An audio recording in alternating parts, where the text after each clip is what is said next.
Hi everybody, this is Donna Irvin here again for my Big Tip Friday, and I just wanted to, I hope you guys had a great new year.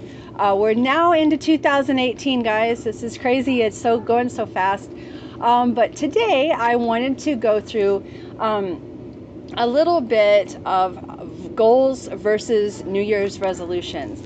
And last week, as you know, if you tuned in last week, my video was how to map out your weekly to-dos for optimum success. I hope you had a chance to listen to that and hope it helped out a lot, guys. But one of the big things I want to talk about, especially in a brand new year, is goals versus resolutions. Now, we all know that the new year starts. We all want to find some way to improve ourselves, improve our lives. We set goals, we set things that are going to hopefully better ourselves. But a lot of the time what happens is people will drop off about the first month of January, maybe into February. Statistics show that only 2% of people go on to follow their New Year's resolutions. Now, that is not very good odds, and that means 98% of you guys out there are not going to follow your New Year's resolutions. So what I want to talk to you about today is something that can kind of help you keep your New Year's resolutions and start to accomplish your goals, okay? And there are three things why people fail at this the most. There are three primary reasons. And we've all done it. We've all been there. You know, you come to a new year and you swear you're going to do better this year. You're going to lose that weight. You're going to eat better. You promise yourself that. And then you get into the new year. You go down into January, maybe into February, and all of a sudden you're back to your old habits again. And then you think, well, I gave it a shot. I'll try it again next year. Okay. And then you feel like a failure. And then most people just lose interest and don't even want to make a New Year's resolution. I myself do not make New Year's resolutions. I set goals. And that's what I want to talk to you about today. Of the three reasons most people, when they set a resolution, they, especially for New Year's, they set too high of expectations for themselves to follow, which automatically leads to failure. Okay, if you set your expectations too high and you don't hit that, then you totally just feel like you cannot achieve anything. It feels unattainable, and you don't want to feel that way. Another thing is, this is interesting. Usually December 1st, or December 31st at 12:01 a.m., right when the new year hits, you automatically think that you're going to just reverse out all those bad habits, reverse out all those behaviors, and you're just going to be a whole brand new person. Reality is that a New Year's resolution and changing yourself is actually a process. You cannot expect following all those behaviors that you've done, all those things that you've done. You can't expect yourself like a light switch. You can't just expect to be transformed into this perfect person. It doesn't exist. It's not out there. You have to work. And I've done several videos about transformation, limiting beliefs. You can go back and listen to that, and you'll see that that is not a realistic goal to have. So never expect yourself to just turn yourself off and then you're just transformed. Okay, that doesn't happen.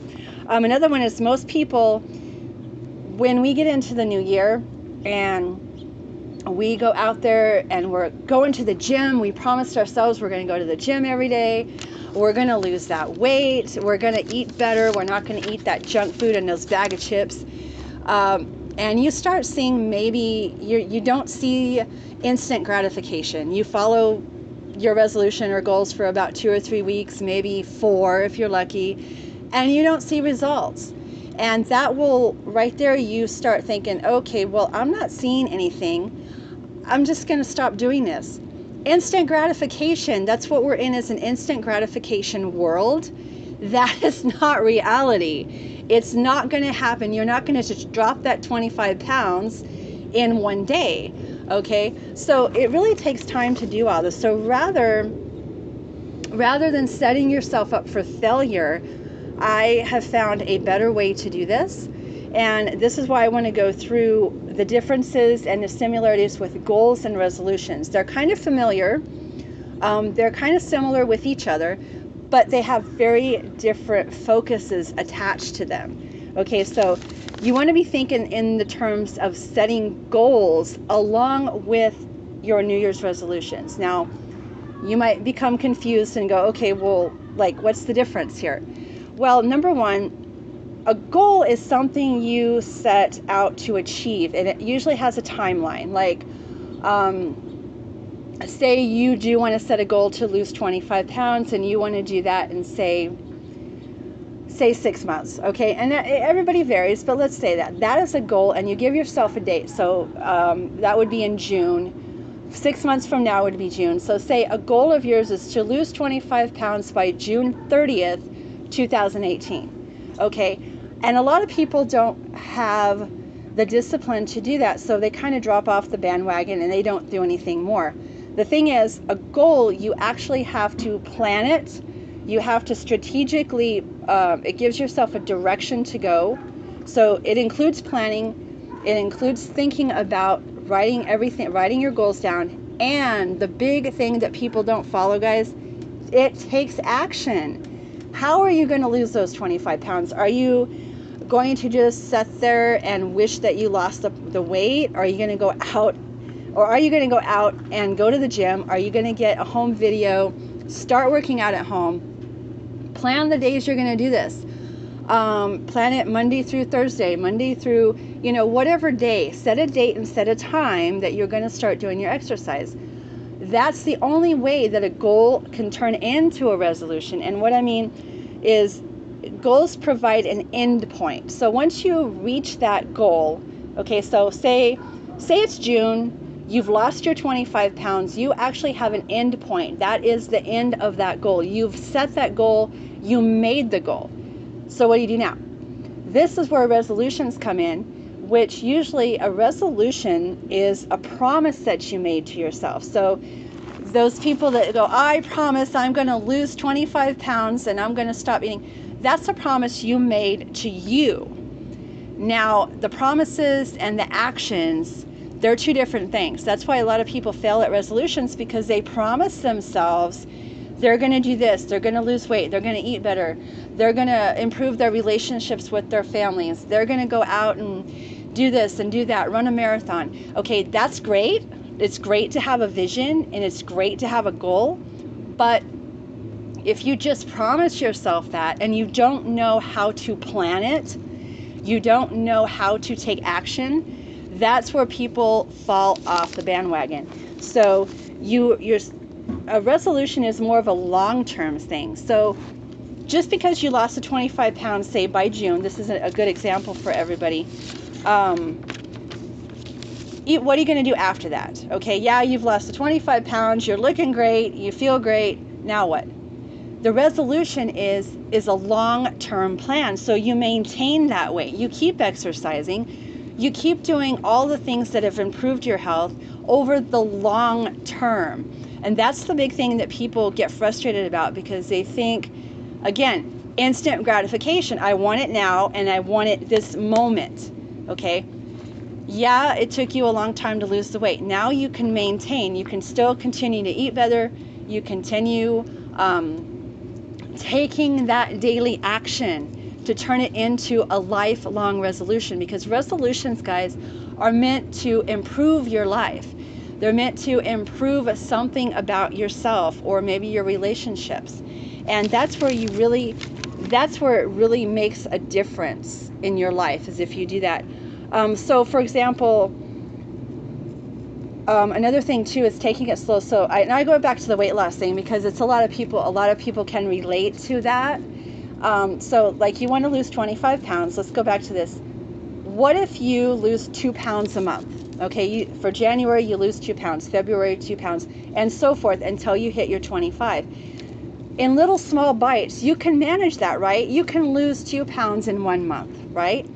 If you try to do it in a month and say you're going to lose 25 pounds in a month, I'm not saying it can't be done, but you're going to go through a lot of problems trying to drop that kind of weight in a month. And honestly, it's not that healthy for you to do it that way. But you see what I mean? A goal is something small, something simple you can attain. Accomplish that goal and then continue to step it up a little bit. Okay, I'm hoping this makes sense to you guys, because you know, a lot of people get so confused with the two, and it is very confusing. The missing key, though, and I want to mention it again, guys, the missing key is a plan of action. You have to have a steady plan of action in order to reach your goals and your New Year's resolutions. So again, I hope it helps you guys. I hope this makes a little bit of sense to you. And anybody can really go out and do this. And you do have to have discipline. I'm not saying that you can't just go out there and wish it upon the world and bam, it's there. You have to work hard at it, guys. You really have to. I mean, a personal story. I'll admit it, I at one time weighed 182 pounds. And for me, that was overweight. For me, I felt really tired. I felt sluggish. And at the time I was in my 30s, and I should be back in the time of my 30s, I should have been at top-notch health. And I didn't feel good. I got sick all the time. I felt icky. And I just made a decision, and it wasn't New Year's. It was like in the middle of the summer, I think. I made a decision, I'm going to start working out. And you know, I did. I did not look back. I just threw in a videotape at that time, and I just did like a 20-minute exercise. And I kept up. And I stuck with it. Here now, we're in 2018. That was, you know, a while back. And I'm down to like 130 pounds. I've lost over 50 pounds. I'm in my 40s. And I feel awesome. I feel better than I ever have in my 30s. It gave me a tremendous amount of energy. And I'm not saying this to boast. That's not the point of this. The point of this is to show you guys that if you take consistent action every day on your goals, it's going to happen. You're going to start seeing results. And once you start seeing those results, that is the motivator, guys. But it's going to take time, okay?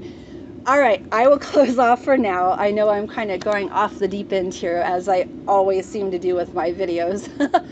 So I hope this helps, guys. Next week, I want to talk to you about how to plan your day instead of the day planning you. It's kind of, I want to get into, since this is a new year, I want to get into more of those kind of things with you for a little while. So you know how we have our day plan us when we should be planning our own day? Yeah, I'll go through with you that next week on my Big Tip Friday. Until then, I hope you guys really have a great week, a great weekend. And don't forget to, if you like this video, if you think that it might help somebody, definitely share it. I would love to share that. And I am going to be getting this video up on YouTube here. I'm working on that. I have my team working on my blog, and also I have my team working on my YouTube video channel. So you guys can be able to connect on more than just Facebook with me, okay? All right, guys, have a great day, and I will see you next Friday. Bye-bye, guys.